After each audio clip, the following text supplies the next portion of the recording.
Ya, besok ketemu Ken. Bojonegoro. Bojonegoro. Ya. Campur sari karo komet. Oke. Iya. Malam. Malam. Tidak pokok tenang malah. Bisa enggak apa-apa. Bablas.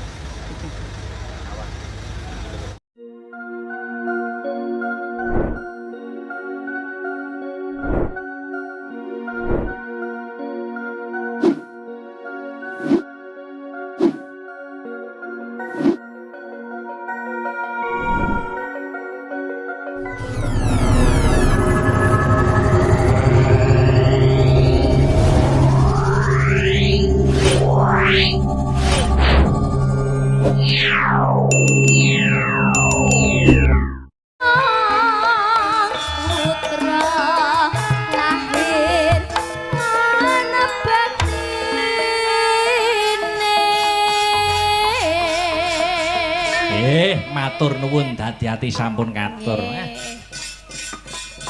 SMA Negeri 1. Heeh. Iki ana catatan-catatan titipan, heeh. Ya kuwi prestasi-prestasi yang telah ditorehkan. Apa bae ngantarane iki oke banget. Ya kuwi salah satune juara 3 lomba LKTI tingkat SMA Kabupaten Nganjuk 2022. Juara 3 lomba fotografi cagar budaya. Terus juara 1 gerak jalan HUTRI 77 Putri. Oh, heeh. Ana meneh juara 1 pawai budaya HUTRI. Juara 3 pencak silat Porprov Jatim. Terus juara umum pencak silat Dandim Kap Nganjuk. Uga disusul meneh ana juara umum pencak silat Dandim Kap Kediri uga. Juara umum SMA 1. Sak banjure apa Mas Gareng?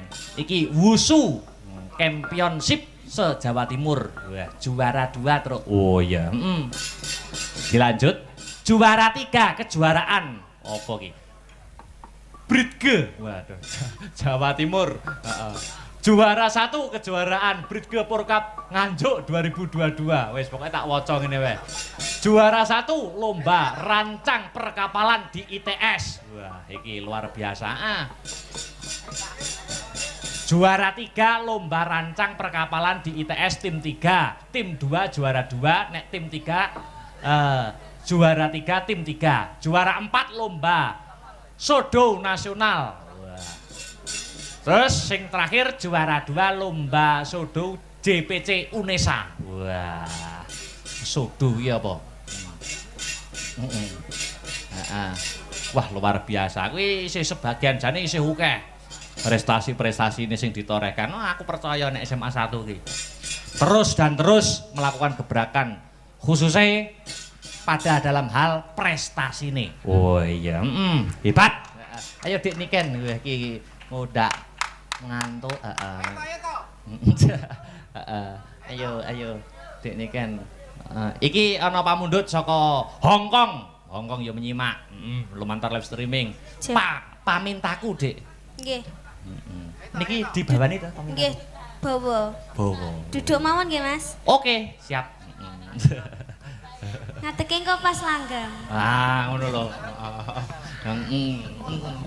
Lah ya tukang sono protes, kowe njaluk bagian ora? Aku ngerti rokokmu. Samsu Premium ya. Ayo dibawani, Dik. Nggih,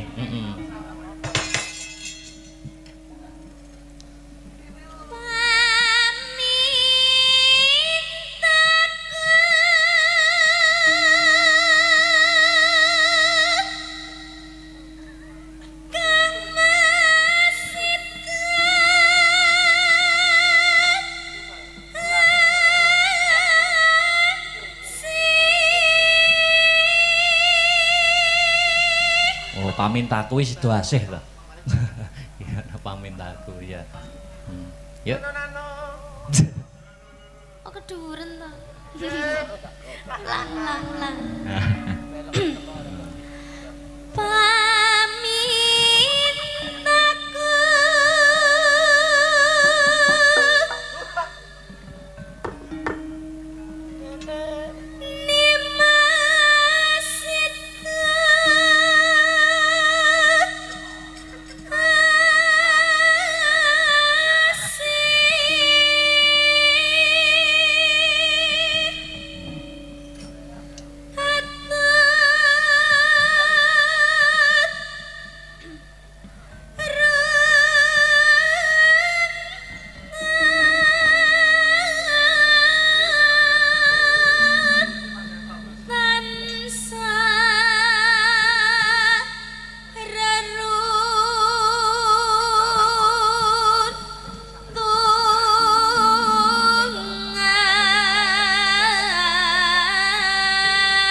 duit saweran mau dikelumpukke, ya ta? Gek piknik bareng. Wis ora piknik. Tapi aku samar apa? Aku kelingan pengalaman sing wis-wis bar piknik iki terus corona lho. Lah ya bareng dieng kok sesuk langsung ditutup mergo corona. Nah, jan melas aku. Merongos 2 tahun. Iya. Ora apa-apa, lanjut.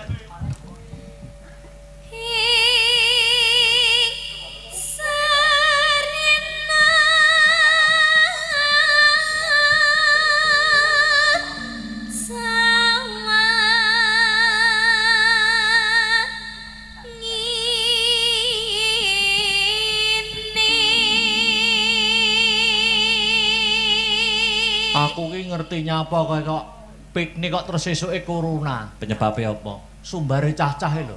Sumbare cah-cah. Nah pas di video ke ngevlog ke. Ayo toh. Ayo toh. Ayo toh. Oh, tanggapan terus tidak piknik, tanggapanmu sambatan ye. Bos, esuke corona.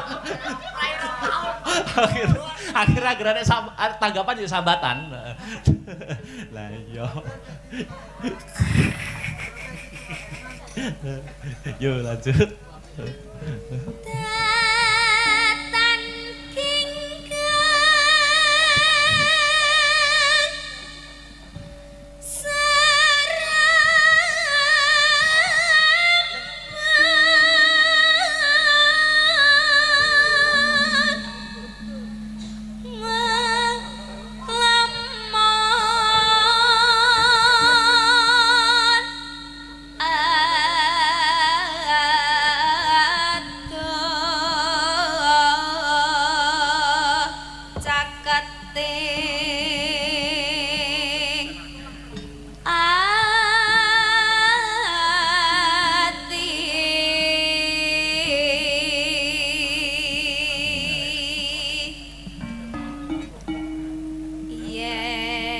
cedak tansah mulat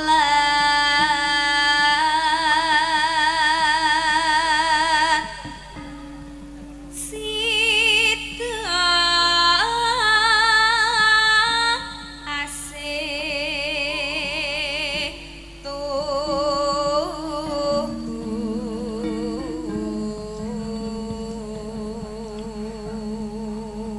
statusnya sing Bonang wis sego pecel. Ayo to.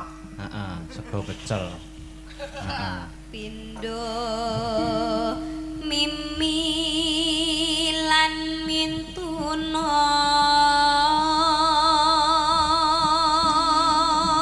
Sego pecel 20 yuta. ayo bareng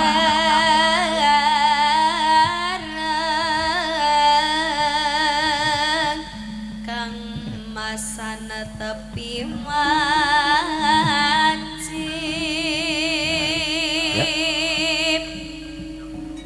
sida asih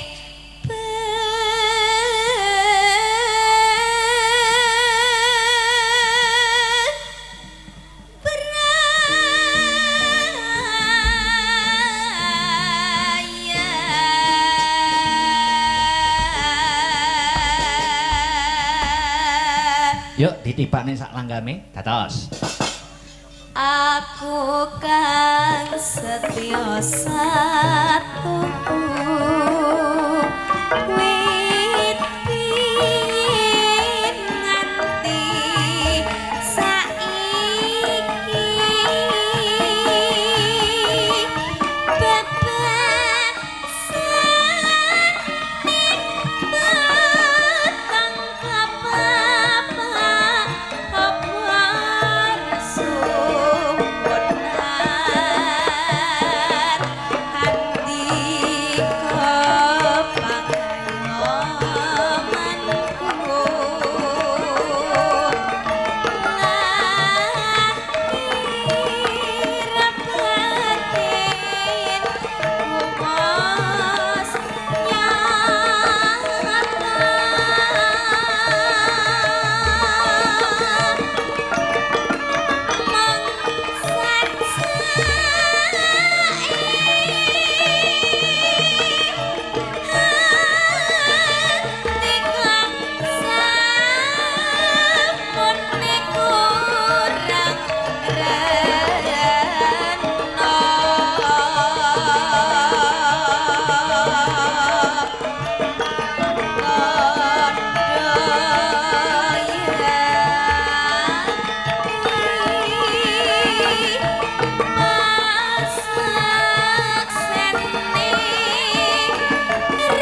katur ingkang saking Hong Kong ingkang taksih memantau ya. Lanjut.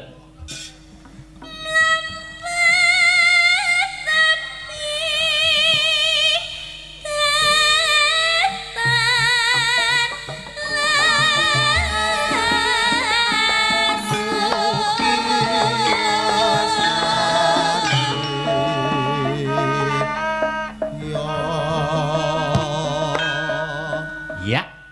Mukianto berkaing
Ya. aku kan setya satu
Dik Niken. Wah.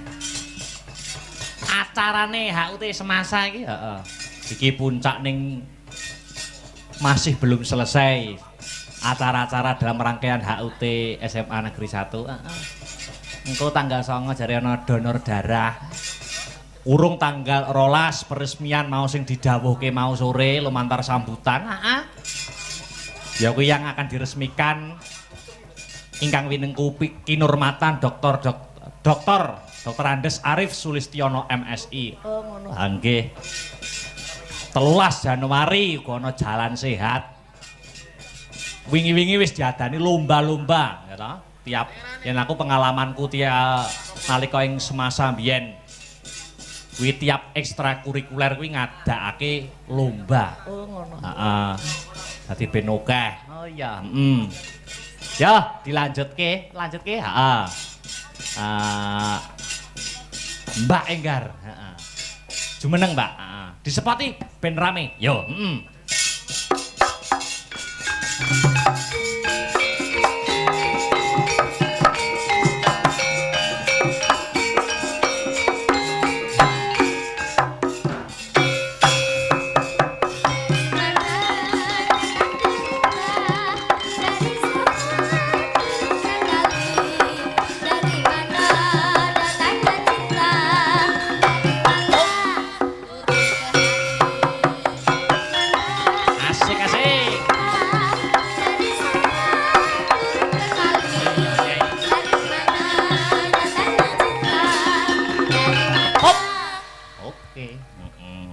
Oke. Ya. Gak apa-apa kasmet saiki. Nembang Mbak Enggar, nembang. Nembang, Iki wis, apa niki? oh wis anu, Mardika wae mau wis dipinangkani kabeh mau sore. Musik yo, ben nyambut gawe. Oke. Oh, iya. Anu, apa sing lagi anyar rungkat? Wadah. Rungkat katut sak oyot-oyote. Lah nggih to. Ayo musik negara. Ayo, pembalung joget lo ya. Pembalung, biyen joget lho ning kene mas ora saiki. Iya. Iya, Rungkat. Ya. Maka Mas Tris, ya.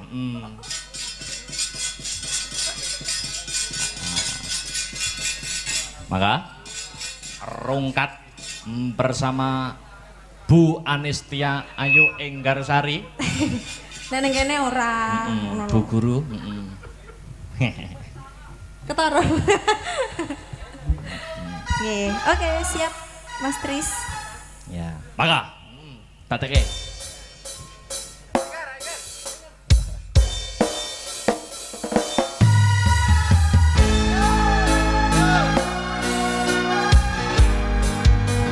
Asik yo joget semayo. Masuk deh.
Sari dilanjut oleh Mbak Sri Wahyuni. Ayo jumeneng, coba kaya ngopo. Oke, sepoti, kasih musik biar hebat, yuk.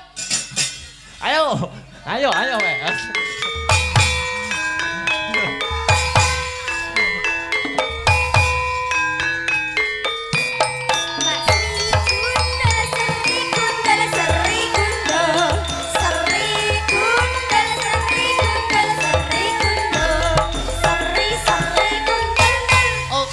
Selamat pagi. Pagi, Mas. Oke, nembang musik lagi, tarik lagi. Siap. Biar top. Kasih musik biar hebat. Ya. Apa kayak?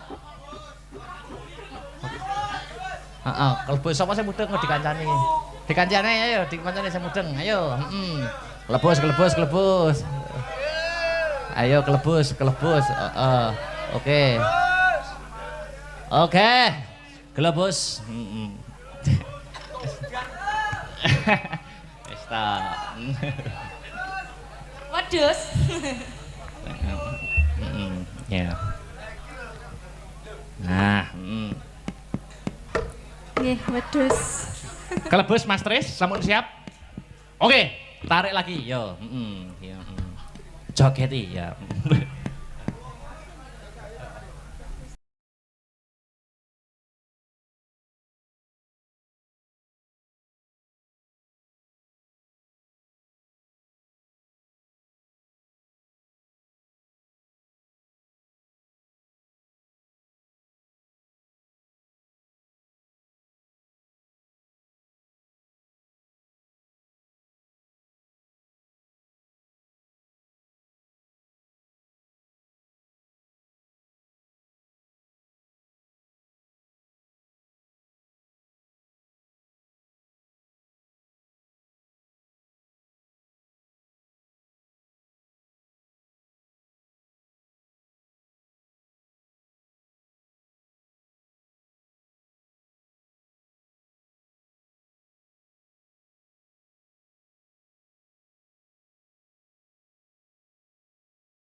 Oke, tepuk tangan.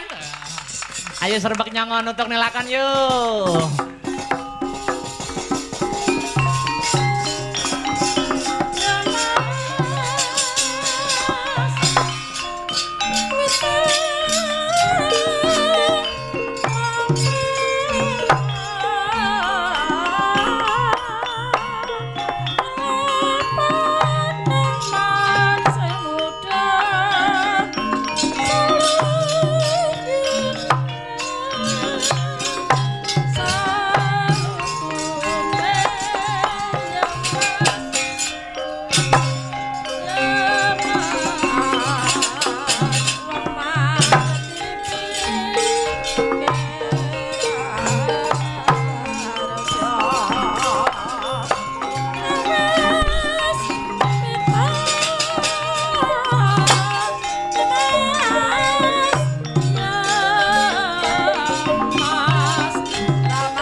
Hei, Kumbuk Karno.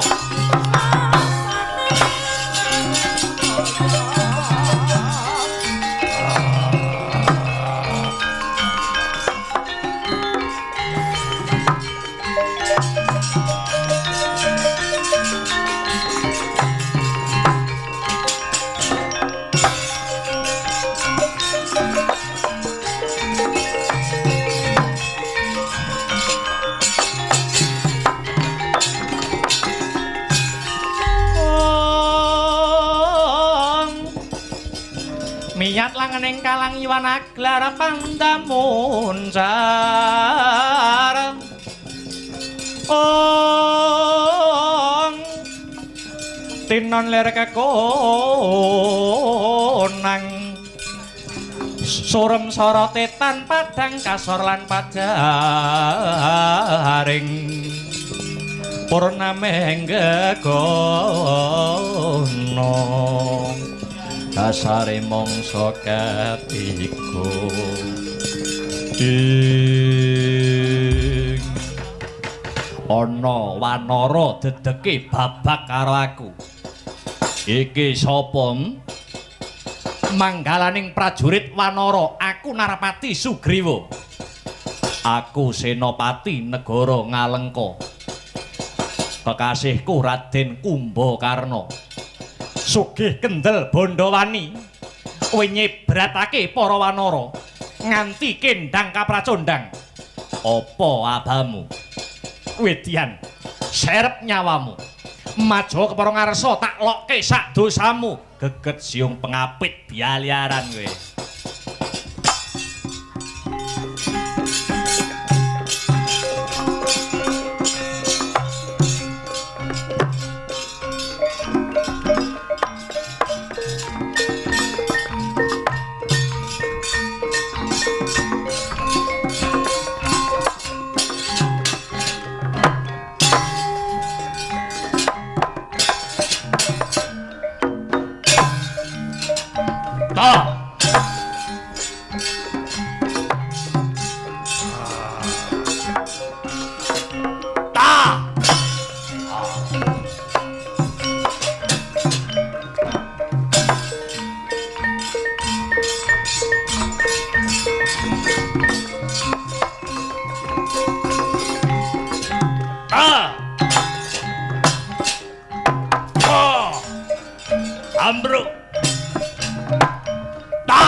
Kumbakarna ora kena sinangga enteng. Dadi atur sinuwun Rama Wijaya.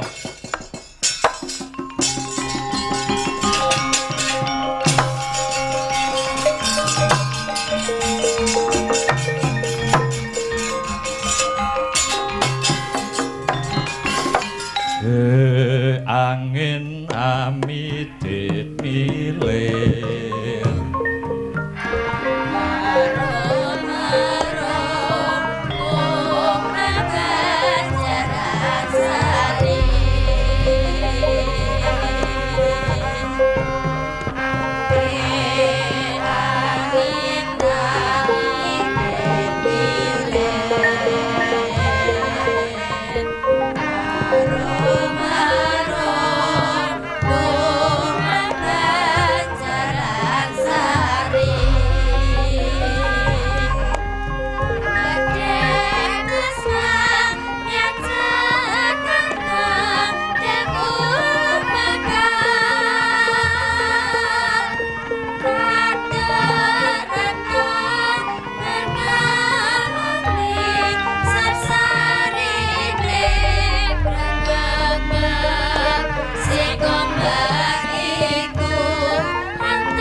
Narpati Sugriwa lonjong mimis playumu melar mingkus napasmu ana parigawe apa ngaturi ketiwasan sinuwun Prabu Rama Wijaya kabar wonten ing pabaratan Ngalengka sakmenika sampun ngedali Senopati banjur sapa kang madeg Senopati Kakang Narpati mboten sanes nuwun inggih kang rayinipun Prabu Dasamuka kekasih Radyan Kumbakarna lan mugi kawuningan Raden Kumbakarna pranyata anggaduh kasekten ingkang linangkung Prawadya Balarewanda boten wonten ingkang kawawa nandingi kridanipun Raden Kumbakarna sinuwun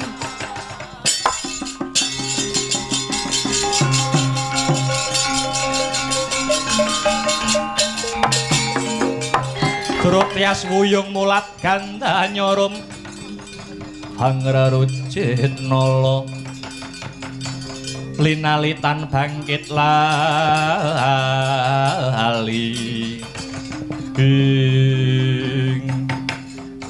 Kakang Semar iki kepiye apa bakali panjenengan ingsun sak wadyabala wanara kaseser ing jurit mangke riyen sinuwun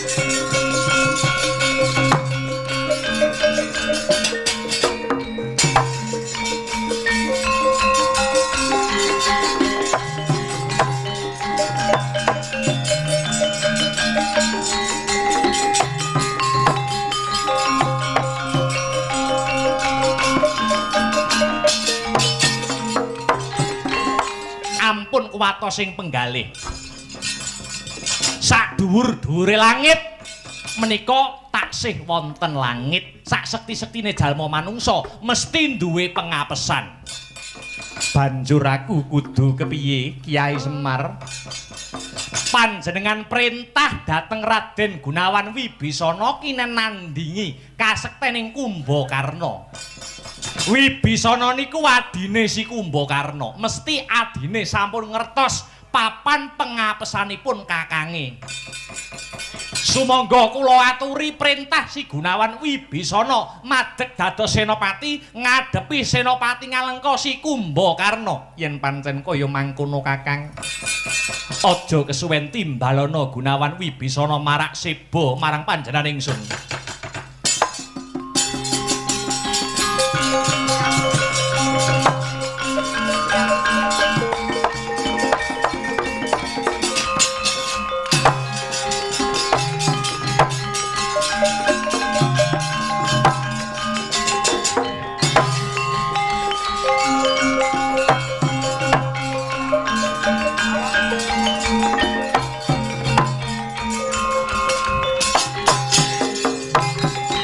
Hina semubang Iwang Aruna kadinetrane nganggo rapuk sadaning kukila ringkane goro saketer kini donganing kunglir wuwu sing pinipanco ing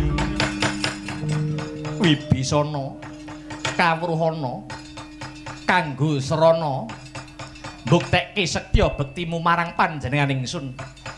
Eling-eling jeneng sira Puruhita marang barisanku. Mula ketokna labuh darmamu, ketokna labuh bektimu marang panjenengan ingsun.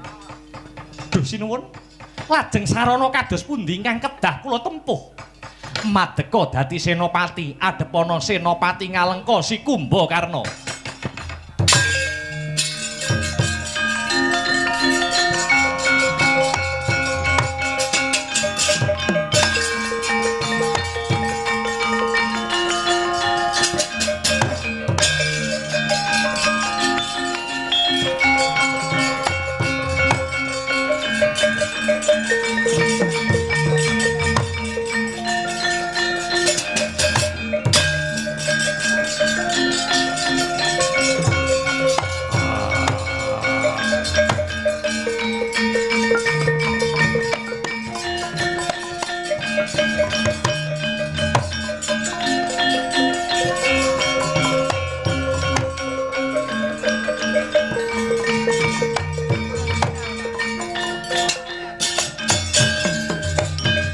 Dina kareta mrih tartamtu tamtuning utama titi tetep dadi pangobaning ing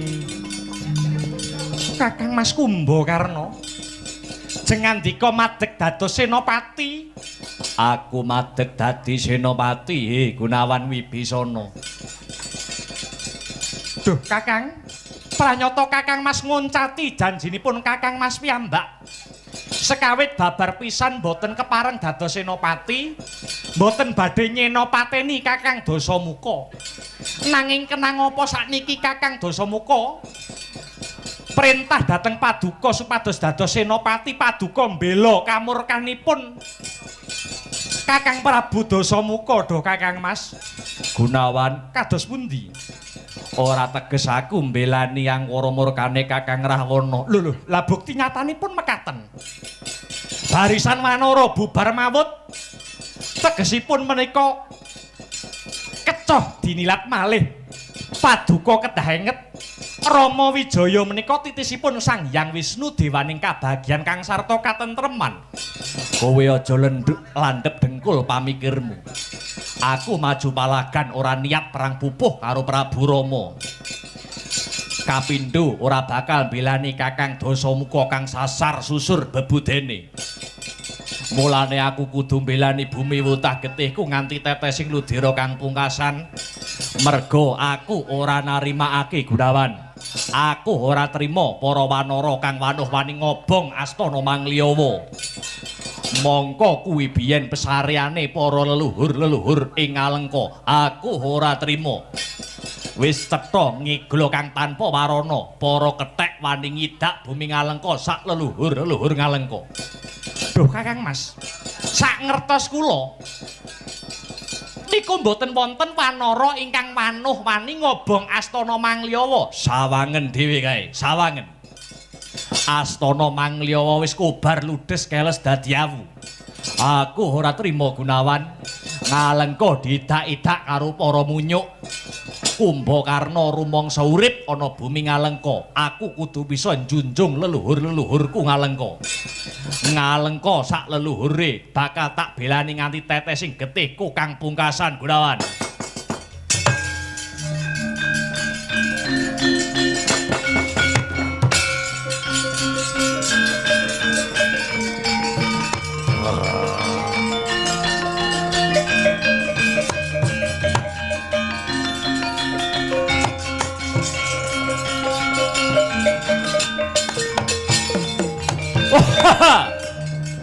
Semurne Gunawan Wibisana wis tanggap apa sing dadi lekasku. Para wanara, ayo maju kelakon tak remet dadi kelalaring epek-epek kowe.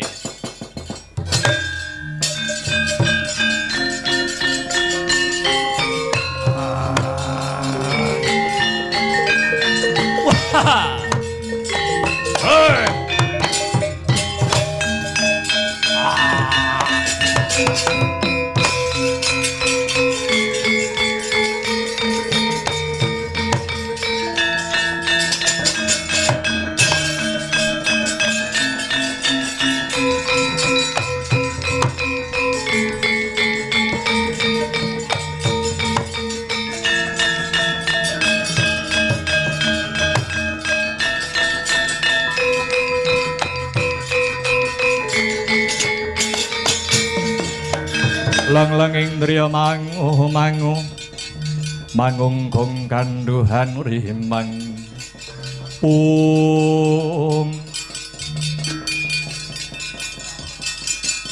Nun inggih waleh-waleh menapa Raden Lesmana Widagda kowe mlayu-mlayu gawe kaget ana apa Gunawan Wibisana merepeki nemoni marang Lesmana Widagda. Nun inggih kula nampi dawuh saking ngarsanipun Sinuwun Rama Wijaya. Kinen dados rana pejahipun Senopati Ngalengka ingkang kasarira Kakang Kumbakarna. Kamangka kula mangertos piyambak bilih pengapesanipun Kakang Kumbakarna kalian satriya ingkang suci lahir batinipun. Tur nggih nglampahi wadat tegese wadat sajeke urip boten badhe apalakrama gepok senggol kalian wanita. Inggih namung paduka Raden Lesmana Widagda ingkang saged anyarira jejibahan menika. Kakang Kumbakarna sampun samapta ing gati sawegoing diri. Kula aturi nglepasi jemparing supados enggal sumisih pedhot kamurkan menika Raden.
Gandewa sinandhangan Warastra nenggih Sang Lesmana Widagda kang pranyata suci lahir batinira.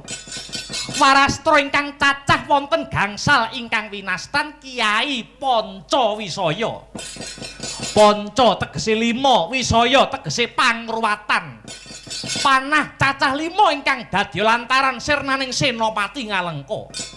Panah ingkang cacah sekawan kinarya bengkas karya ngudari nafsu cacah 4 perkara.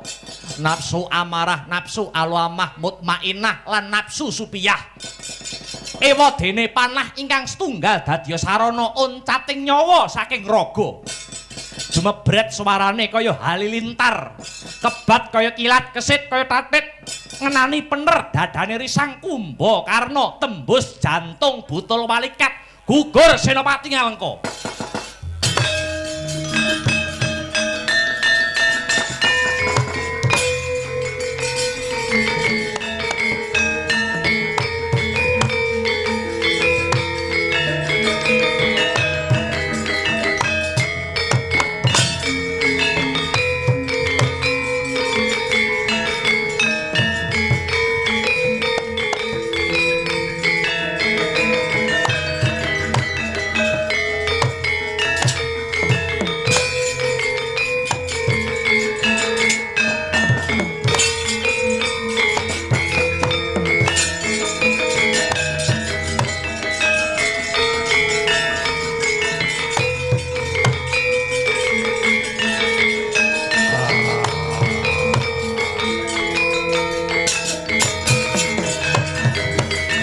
Ayo Gunawan Wibisana, yen pancen kowe dikongkon karo Prabu Rama Wijaya dadi senopati, ayo adepana aku kakangmu Kumbakarna. Wah! Ah!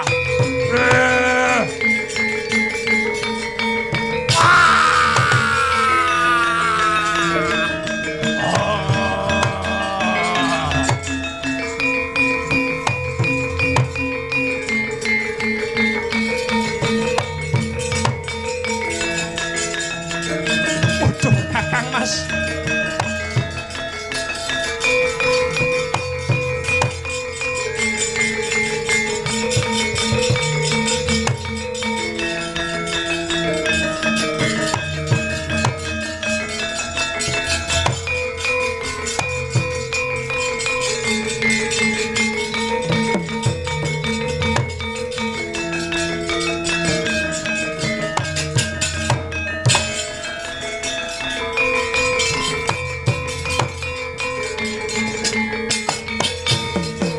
Yata larata saking Gotha Sakura kula yen ataname tosa sang seri ing patine Kakang Maja kok kanthi nganggo tetesing tangis nanging surungen sarana puji digir. Gunawan, panjenengan ingsun wis mangerteni yen Kakangmu Kumbakarna madeg dadi senopati ora mbelani kanistaning Dasamuka nanging belani bumi kelairane.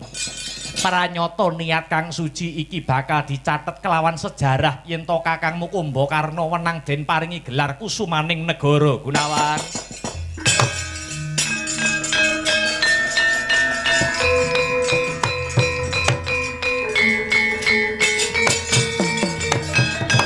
penabuh niku nek pun ngerti Semar niku pun ayem atine.